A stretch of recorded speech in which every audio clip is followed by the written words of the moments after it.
Good morning po sir, as of 8:35 ng umaga. First video ngayong November 23. Dito sa playground 3, nagawalis ngayon si Kuya Al. Tapos yung mga bonsai na diligan na rin po ni Kuya Al. Ito yung mga bonsai.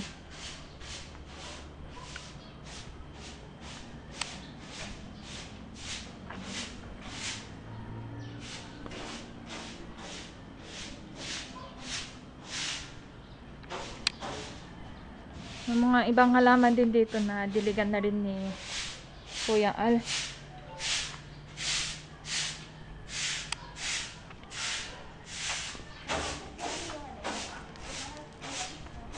Yan si Ma'am natong nagsasampay. Pagtanghali, sobrang init. Ha? Malimutan pag umaga. Ay, oo. Yan yung painting pa dito sir sa guest room 3 and 4. Yung gagawing kusina. Yung mga tubo or yung water supply tsaka yung drain po na manggagaling dito sa lababo. Yung plumbing pa ni Kuya Edgar. Tsaka yung pagdingding. Yan, tuloy daw sila sa December 5. Yan ang sabi po ni Ma'am Mirna. Yan, tsaka walang screen din yung mga bintana. Yan, kahapon naglinis sila Kuya Al tsaka ni Kuya Joseph dito sa my garden. Yan, si Kuya Joseph yung nagmower. Habang si Kuya Al yung tagawalis po niya. Yan, sa mga baba na tong mga damo dito.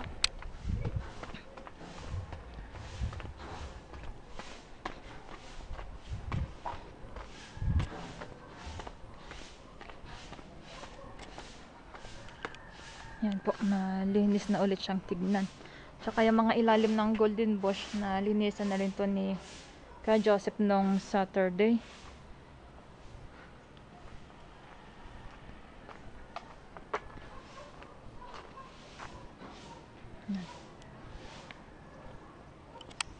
Yung dama de noche sir, binawasan din po nila Kuya Al.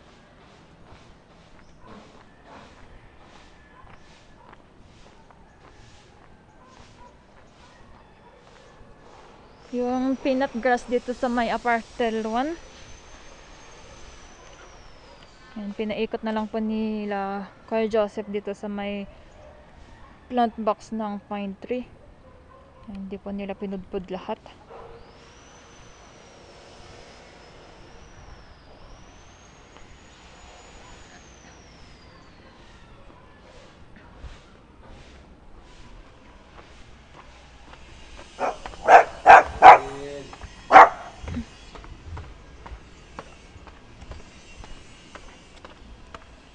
Hanggang dito sa may garden ng condo. Tsaka papunta dito sa honeymoon. Yan, mawar na rin to ni Kuya Joseph. Yan, next na lang yung mga damo ulit dito sa riprap.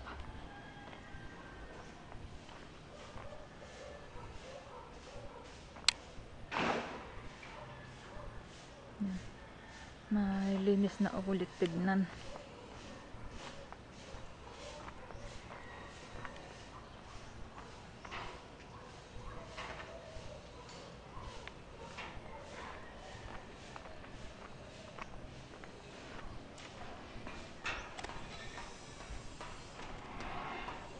Dito sa playground 4.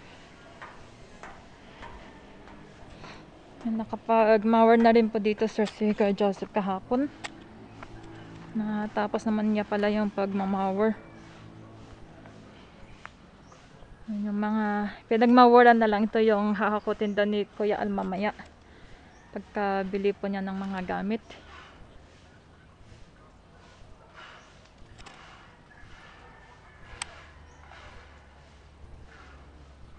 Ito yung pull up bar na ginawa naman ni Kuya Edgar para kay Sir Ong.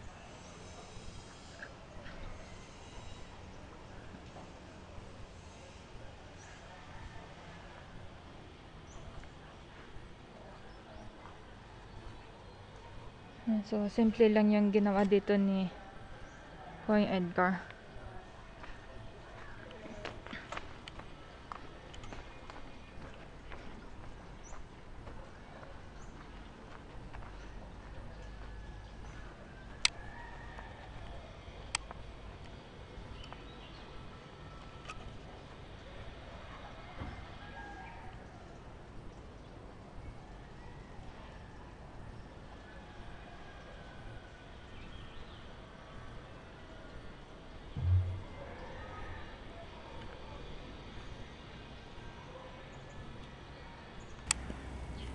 Nandito naman po sir sa Maple House.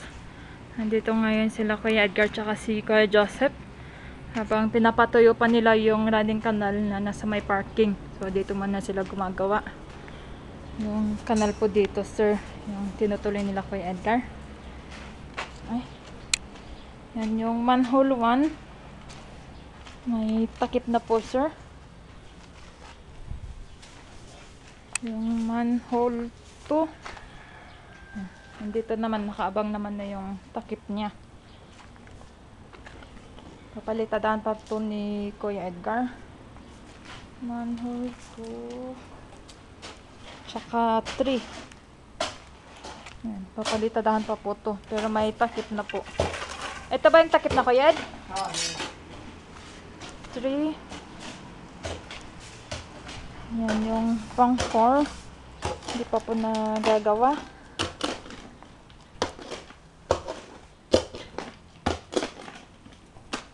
Ito na yung liliko papunta sa may existing na manhole.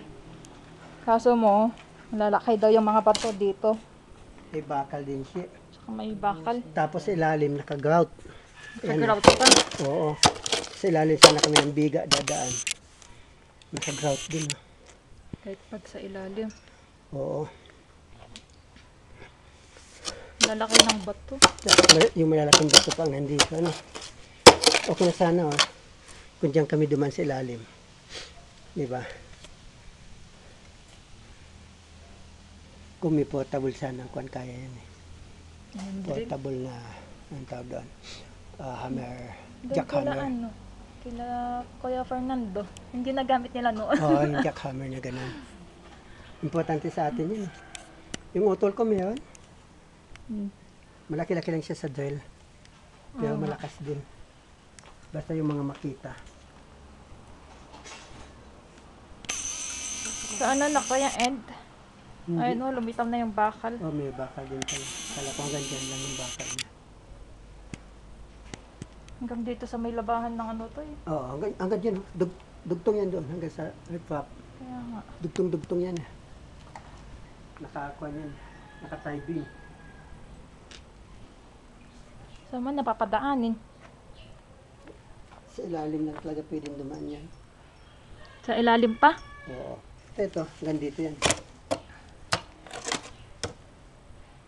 Kasi dito kung titingnan mo. Ito yung lalim ng pa natin, diba?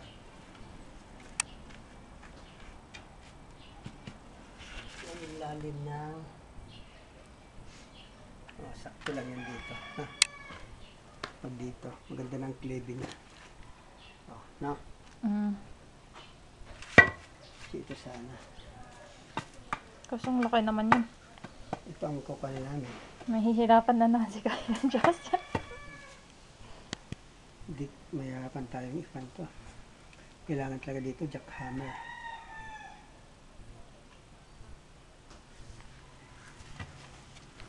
Pwede naman to lalaliman at lalakyan to para makabuelo. Kasi kung ganito lang kaliit, ganun lang gagawin namin. Lalakyan namin to. Yung area paikot? O, mga area paikot para makabuelo. No? Okay. Maraming bandadaanan eh. Yep. Pagtsatsagaan natin to. Tep, maglagay tayong tarpal dito. Madugong mainit. O, na. Madugong sinsilan to. Pagtulungan natin. Kaya natin yan. Dalawa tayo, ano? Tapos si Al, siya na magpintuha doon, ano? Kasi patutuyuin pa yun. Sa Laning Kanal. O, sa aning kanal, waterproof yun. Tirahin namin to. Mm. Bago dumating ang ulan, ano? So, mangyayari nito, sir, lalakyan po namin dito makabilo kami. Dalawa, no? Kasi itutok sa dyan. Ay, prepare, no? Okay. So, gagamitin namin dyan para matanggal yung mga ano? Yung mga bato. Mm-mm. So, kaya may buwelo kami. Kaya lalakyan namin to.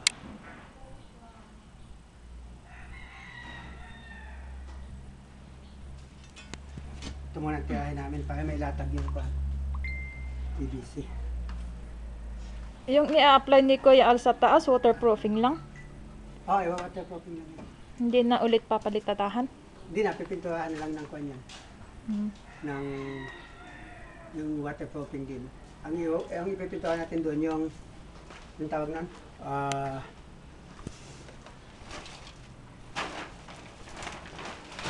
Yung pinabili mo? Yung elastomeric. Oo. Elastomeric na waterproofing yung ipipintuhan natin doon.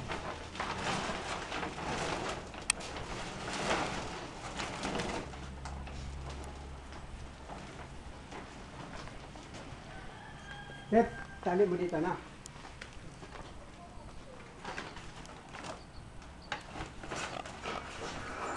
So, maglalagay muna ng trapal sila Kuya Joseph.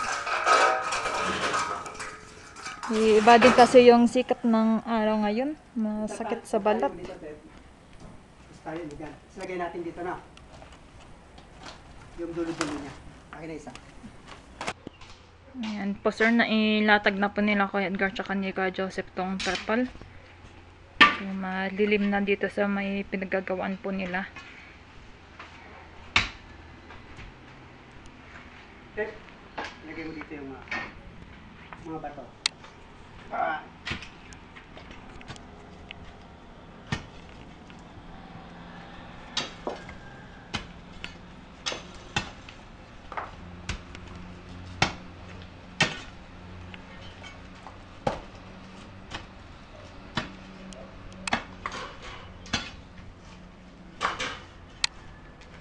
Yan lang Kuya Ed.